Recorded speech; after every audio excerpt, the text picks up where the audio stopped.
देश भर में मकर संक्रांति धूमधाम से मनाई गई। उज्जैन के महाकालेश्वर मंदिर में महाकाल का तिल के तेल और अभिषेक हुआ और भस्म आरती में तिल अर्पित किए गए।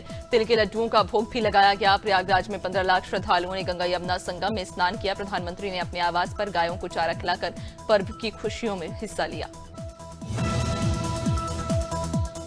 प्रधानमंत्री नरेंद्र मोदी ने कहा, विश्वनाथ से रामेश्वरम तक आयोजित काशी तमिल संगमम एक उत्सव जो एक भारत श्रेष्ठ भारत और विविधता में एकता का प्रतीक। उन्होंने बताया, यो सोमनाथ स्वाभिमान पर्व में हिस्सा लेने के दौरान उन्हें देश भर से आए लोगों से मिलने का अवसर मिला, जिन्होंने पहले सौराष्ट्र तमिल संगमम और काशी तमिल संगमम में भी भाग लिया था। कोलकाता में आईपैक रेड मामले में ममता बनर्जी के खिलाफ सुप्रीम कोर्ट में सुनवाई होगी। ये याचिका ईडी ने दायर की है। ईडी का आरोप है कि 8 जनवरी को टीएमसी के आईटी हेड और आईपैक डायरेक्टर प्रतीक जैन के घर और ऑफिस पर रेड के दौरान ममता बनर्जी ने रुकावट डाली और कुछ फाइलें अपने साथ ले गईं। इस पर कोर्ट में आगे की कार्रवाई होगी। आर्मी डे के मौके पर प्रधानमंत्री नरेंद्र मोदी ने भारतीय सेना के जवानों को निस्वार्थ सेवा और देश की रक्षा का प्रतीक बताया। उन्होंने कहा कि वे सबसे मुश्किल हालात में भी पक्के इरादे के साथ देश की रक्षा करते हैं और उनका साहस और कमिटमेंट पूरे देश के लिए प्रेरणा का स्रोत। सैनिकों की कर्तव्य निष्ठा देश में विश्वास और कृतज्ञता की भावना जगाती है। भदोही के थाना सुरियावा क्षेत्र में 7 जनवरी को बिजली किन्नर ने प्रार्थना पत्र देकर मंजू हाजी किन्नर और लालचंद्र उर्फ पूजा किन्नर पर बधाई न मांगने की धमकी देने का आरोप लगाया। प्रारंभिक जांच में विवाद बधाई मांगने को लेकर आया था। आवेदिका अपने क्षेत्र का विस्तार चाहती थी, जबकि गुरु पहले से क्षेत्र निर्धारित कर चुके थे। क्षेत्राधिकारी हालांकि मामले की जांच कर रहे हैं। बीजापुर में सुरक्षा बलों की कार्रवाई में माओवादी डंप और आईईडी बरामद किए गए। थाना मदेड़ क्षेत्र अंतर्गत सोमनपल्ली बंदेपारा कच्चे मार्ग पर माओवादियों द्वारा लगाए गए 10-10 किलोग्राम के 2 कमांड आईईडी सुरक्षा बलों ने बरामद किए। बीडीएस और टीम और थाना मदेड़ पुलिस ने सतर्कता से इन आईईडी को मौके पर सुरक्षित तरीके से नष्ट किया। बिजनौर के चांदपुर में एक सड़क दुर्घटना में मोटरसाइकिल सवार आदिल गंभीर रूप से घायल हो गए। चांदपुर धनुरा मार्ग पर वालपुर के सामने अज्ञात वाहन ने उनकी बाइक को टक्कर मारी। आदिल को शिवसेना जिला प्रमुख की मदद से सरकारी अस्पताल ले जाया गया, जहां डॉक्टर ने उनकी गंभीर हालत को देखते हुए हायर सेंटर रेफर कर दिया। छुरिया के स्थानीय विश्राम गृह में जिला कांग्रेस कमेटी अध्यक्ष, पूर्व विधायक, जिला कांग्रेस महामंत्री और अन्य कांग्रेस कार्यकर्ताओं ने नवनियुक्त ब्लॉक कांग्रेस कमेटी अध्यक्ष धर्मेंद्र साकू का भव्य स्वागत किया। धर्मेंद्र साकू पहले युवक कांग्रेस ब्लॉक अध्यक्ष रह चुके हैं। उन्होंने 2028 में कांग्रेस सरकार बनाने और किसान विरोधी नीतियों का विरोध करने की प्राथमिकता बताई। कोरबा के चचिया धान खरीदी केंद्र में हाथी के आने से डर और दहशत का माहौल बन गया। खबर सुनकर केंद्र के कर्मचारी हाथी को खदेड़ते हुए धान बचाने का प्रयास करते नजर आए। हाथी के आक्रामक होने के कारण किसी बड़ी घटना का खतरा भी बना रहा। ये पहला मौका नहीं जब हाथी धान केंद्र में आए हैं। इससे पहले भी वे घुसकर धान खा चुके हैं।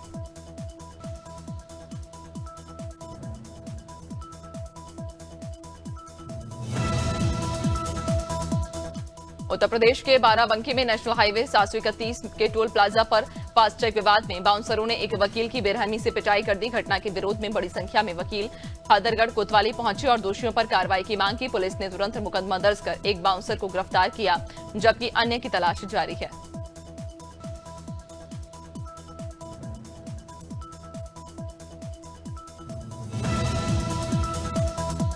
मथुरा में पुलिस का साइबर ठगों के खिलाफ लंगड़ा अभियान जारी है। एसओजी और गोवर्धन पुलिस ने 25,000 के इनामी बदमाश मोहम्मद साद उर्फ काला के साथ मुठभेड़ की। मुठभेड़ में साइबर अपराधी घायल हुआ। उसके कब्जे से तमंचा, कारतूस और बाइक बरामद किए गए।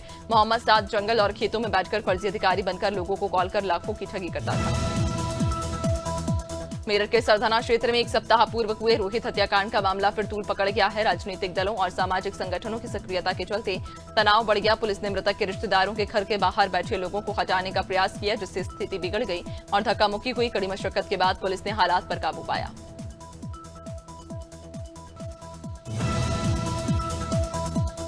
सिद्धार्थ नगर के डुमरियागंज तहसील क्षेत्र स्थित पीपल्स इंटर कॉलेज के एक शिक्षक का गालीबाज वीडियो सोशल मीडिया पर तेजी से वायरल हो गया। वीडियो में शिक्षक छात्रों को जानवर की आवाज निकालने पर भड़कते हुए मां बहन की भद्दी गालियां देते दिखे। इसके साथ ही क्लासरूम में शिक्षक सरकार बदलने जैसी बातें भी करते नजर आए।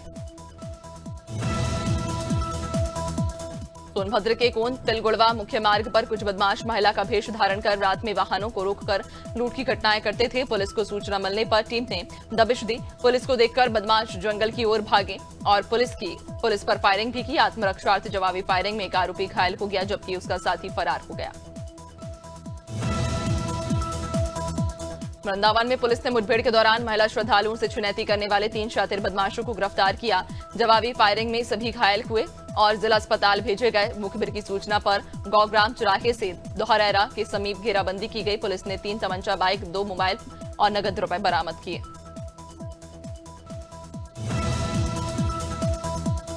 भिलाई में जामुल थाना क्षेत्र के नंदिनी जामुल रोड पर सुबह तेज रफ्तार कार डिवाइडर से टकरा गई, जिसमें प्रवीण कुमार की मौके पर मौत हो गई। कार में सवार अन्य 3 युवक गंभीर रूप से घायल हुए, जिन्हें डायल 112 पुलिस ने अस्पताल पहुंचाया। हादसे से कुछ देर पहले प्रवीण ने सोशल मीडिया पर पिता को याद करते हुए भावुक स्टेटस शेयर किया था, जो अब वायरल हो रहा है।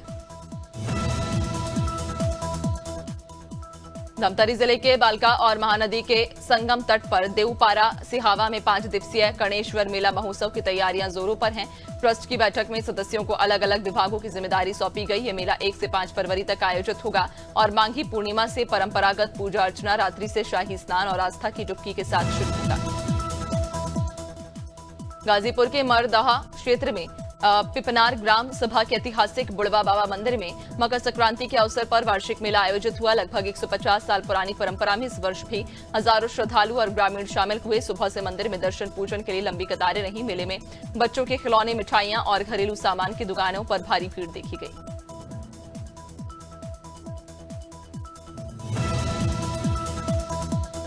प्रयागराज में मकर संक्रांति स्नान पर्व के अवसर पर संगम तट पर आस्था का अद्भुत सैलाब देखने को मिला। गंगा, यमुना और सरस्वती के संगम में स्नान, ध्यान और दान का विशेष महत्व, जिसके चलते देश विदेश से बड़ी संख्या में श्रद्धालु प्रयागराज पहुंचे। प्रशासन के अनुसार करीब 1.5 करोड़ श्रद्धालुओं के संगम में स्नान करने की संभावना है।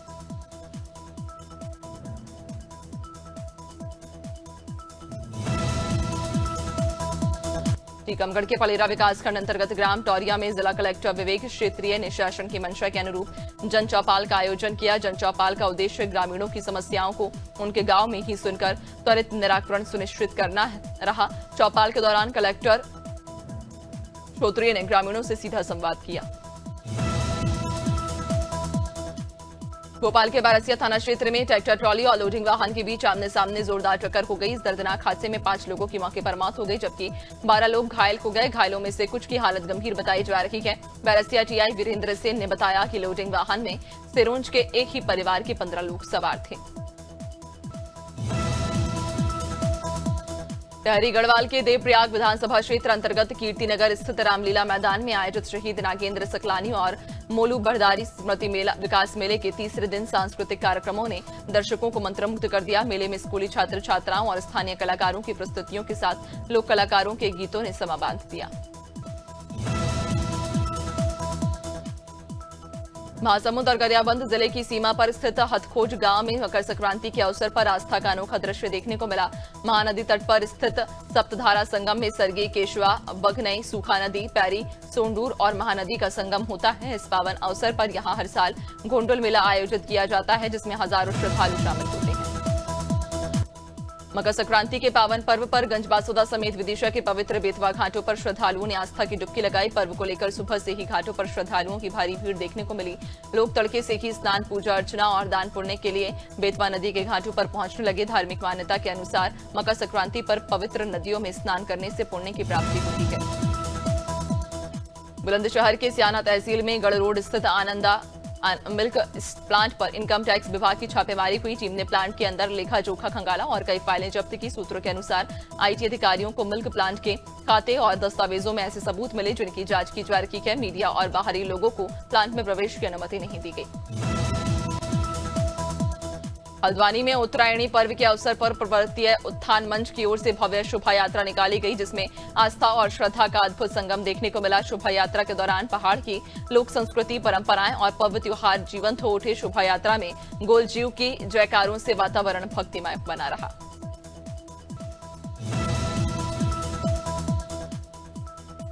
हरिद्वार में अखिल विश्व गायत्री परिवार के तत्वाधान में आयोजित होने वाली शताब्दी समारोह केवल एक भव्य आयोजन नहीं बल्कि आध्यात्मिक चेतना राष्ट्र निर्माण और पर्यावरण संरक्षण का ऐतिहासिक संकल्प बनेगा। देव संस्कृति विश्वविद्यालय के प्रतिकुलपति डॉक्टर चिन्मय पंड्या ने समारोह की रूपरेखा साझा करते हुए इसे समाज और राष्ट्र के नव निर्माण की दिशा में रेल वन ऐप से जनरल टिकट बुक करने वालों को आज से राहत मिली। नई स्कीम के तहत अनरिजर्व्ड टिकट पर 3% डिस्काउंट दिया जा रहा, जो 6 महीने तक लागू रखेगा। यात्री ऑनलाइन भुगतान कर ये छूट पा सकते हैं। वहीं आर वॉलेट से भुगतान करने पर 2 गुना फायदा मिलेगा, क्योंकि पहले मिलने वाली 3% छूट को बढ़ाकर अब 6% कर दिया गया है।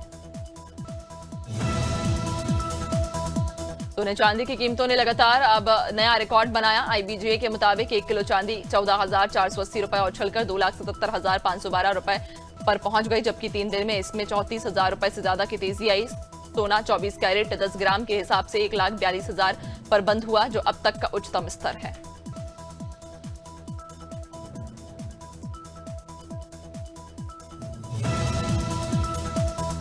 केंद्र सरकार के निर्देशों के बाद क्विक कॉमर्स कंपनियों ने अपने विज्ञापनों में बदलाव शुरू कर दिए। स्विगी और ज़ेप्टो ने अपने प्लेटफॉर्म से 10 मिनट में डिलीवरी का दावा हटा दिया। साथ ही सरकार ने यह साफ कहा कि ऐसे दावे डिलीवरी पार्टनर्स पर अनावश्यक दबाव बनाते हैं। इससे एक दिन पहले ब्लिंकिट ने भी अपने ऐप और विज्ञापनों से 10 मिनट तक टैग हटा दिया था।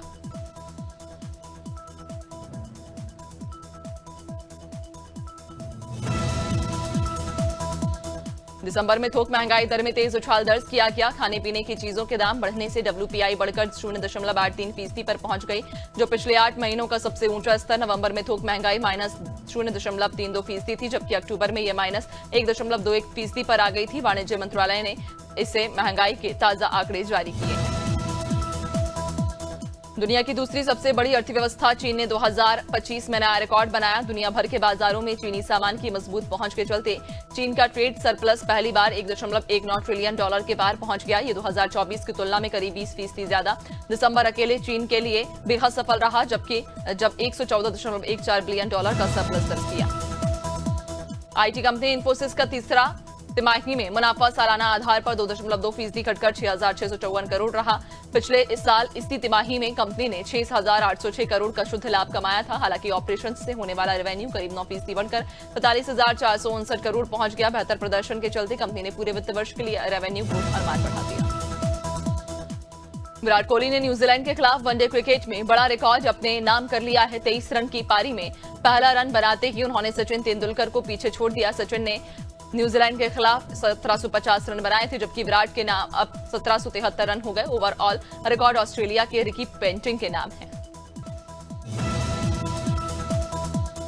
अंडर 19 वनडे वर्ल्ड कप 2026 का आगाज आज हो रहा। 15 फरवरी से 6 फरवरी तक चलने वाले इस टूर्नामेंट में 22 दिनों के भीतर 41 मुकाबले खेले जाएंगे। जिम्बाब्वे और नामीबिया की मेजबानी में 16 टीमें खिताब के लिए भिड़ेंगी। मौजूदा चैंपियन ऑस्ट्रेलिया का है, जबकि 5 बार का विजेता भारत छठा खिताब जीतने उतरेगा। WPL 2024 का 8वां मुकाबला आज मुंबई इंडियंस और यूपी वॉरियर्स के बीच खेला जाएगा। दोनों टीमें इस सीजन में पहली बार आमने सामने होंगी। मुंबई इंडियंस ने अब तक 3 में से 2 मुकाबले जीते और पॉइंट्स टेबल में दूसरे स्थान पर हैं। वहीं यूपी वॉरियर्स लगातार 2 हार के बाद पहली जीत की तलाश में उतरेगी। मुकाबला शाम 7:30 बजे से शुरू होगा। न्यूजीलैंड ने दूसरे वनडे में भारत को 7 विकेट से हराकर सीरीज को बराबरी पर ला दिया। कीवियों ने 285 रन के लक्ष्य को 47.3 ओवर में 3 विकेट खोकर हासिल किया, जो भारत में सबसे बड़ा रन चेज है। डैरल मिचेल ने 117 बॉल में नाबाद 131 रन की शतकीय पारी खेली, जिसमें 11 चौके और 2 छक्के शामिल थे। वहीं विल यंग ने 87 रन बनाए और युजवेंद्र चहल ने रियलिटी शो द 50 में हिस्सा लेने की अटकलों को खारिज कर दिया। खबरें थीं कि वो अपनी पूर्व पत्नी धनश्री वर्मा के साथ शो में दिखाई दे सकते हैं, लेकिन क्रिकेटर ने इंस्टाग्राम स्टोरी के जरिए इसे पूरी तरह गलत बताया। उनके बयान में कहा गया, इस समय चहल किसी भी रियलिटी शो में शामिल नहीं होंगे और ये सभी दावे केवल अफवाहें हैं।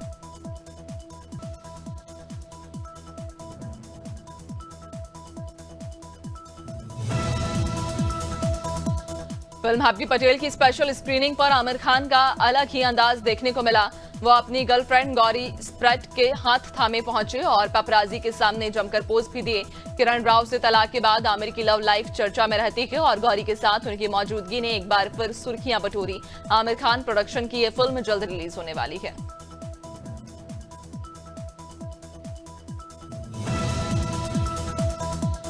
प्रभास की फिल्म द राजा साहब बॉक्स ऑफिस पर उम्मीदों पर खरी नहीं उतर पाई। हॉरर कॉमेडी जॉनर में प्रभास की एक्टिंग दर्शकों को पसंद नहीं आ रही। कहानी और कास्टिंग को लेकर भी फिल्म को लगातार आलोचना मिल रही है। निल्क के मुताबिक छठे दिन फिल्म ने सिर्फ 5.25 करोड़ की कमाई की, जिससे कुल कलेक्शन 124.65 करोड़ पहुंचा। प्रियंका चोपड़ा एक बार फिर अपने स्टाइल और ग्लैमर को लेकर सुर्खियों में। अवार्ड शो से पति निक जोनास के साथ शेयर की गई उनकी रोमांटिक तस्वीरें सोशल मीडिया पर वायरल हो रही। व्हाइट गोल्डन टोन की सैटिन गाउन में प्रियंका का गोल्डन लुक और ऑफ शोल्डर डिजाइन उनके एलिगेंट अंदाज को उभार रहा। तस्वीरों में कपल की शानदार केमिस्ट्री फैंस का दिल जीत रही। बॉलीवुड के पॉपुलर कपल आलिया भट्ट और रणवीर कपूर एक बार फिर सुर्खियों में हैं। दोस्त के रिसेप्शन में शामिल हुए इस कपल ने ढोल की थाप पर जमकर ठुमके लगाए। काम और पेरेंटिंग से ब्रेक लेकर दोनों ने दोस्तों के साथ खुलकर मस्ती की। डांस करते हुए आलिया रणवीर का वीडियो सोशल मीडिया पर वायरल हो गया, जिसे देखकर फैंस उनकी केमिस्ट्री की तारीफ कर रहे। यश की film toxic A fairy tale for grown ups का टीजर रिलीज होते ही विवादों में आ गया। टीजर में दिखे एक सीन को लेकर ब्राजीलियन एक्ट्रेस को सोशल मीडिया पर जमकर ट्रोल किया गया। ट्रोलिंग इतनी बड़ी कि एक्ट्रेस को अपना इंस्टाग्राम अकाउंट तक डिलीट करना पड़ा। टीजर के बाद एक्ट्रेस की पहचान को लेकर भी ऑनलाइन बहस तेज हो गई। दिल्ली में हुए एक लाइव कॉन्सर्ट के दौरान हनी सिंह का एक बयान विवादों में घिर गया। स्टेज पर परफॉर्म करते हुए उन्होंने दिल्ली की सर्दी का जिक्र किया और उसी दौरान इंटीमेसी को लेकर आपत्तिजनक टिप्पणी कर दी। वीडियो सामने आते ही लोगों ने नाराजगी जताई और कहा कि हनी सिंह की सोच में कोई बदलाव नहीं आया।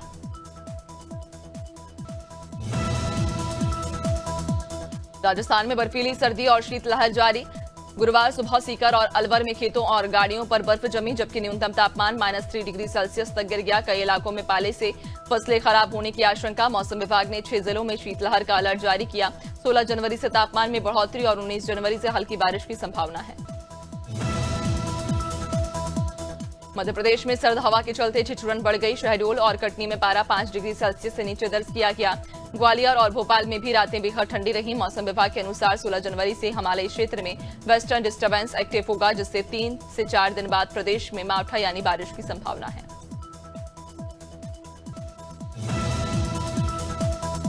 उत्तर छत्तीसगढ़ में अगले 2 दिन कड़ाके की ठंड और शीतलहर जारी रहेगी। मौसम विभाग ने कोरिया, मनेन्द्रगढ़, चिरमिरी, भरतपुर, सूरजपुर, बलरामपुर, सरगुजा और जशपुर के कई इलाकों में शीतलहर का अलर्ट जारी किया है। न्यूनतम तापमान में फिलहाल कोई बड़ा बदलाव नहीं होगा, लेकिन इसके बाद 1 से 3 डिग्री सेल्सियस की बढ़ोतरी हो सकती है।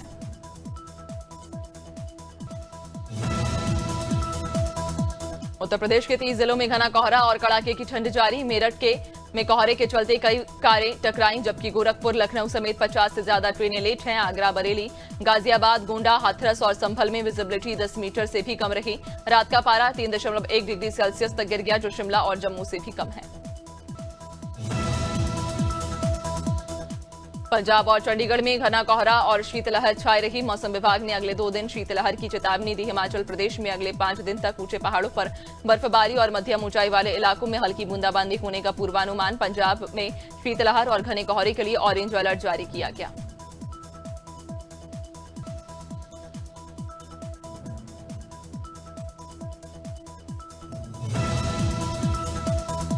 उत्तराखंड के हरिद्वार और ऊधम सिंह नगर में कोहरे का ऑरेंज अलर्ट जारी किया गया। दोनों जिलों के डीएम ने स्कूलों को 12 तक और ऊधम सिंह नगर में 17 तक बंद रखने का आदेश दिया।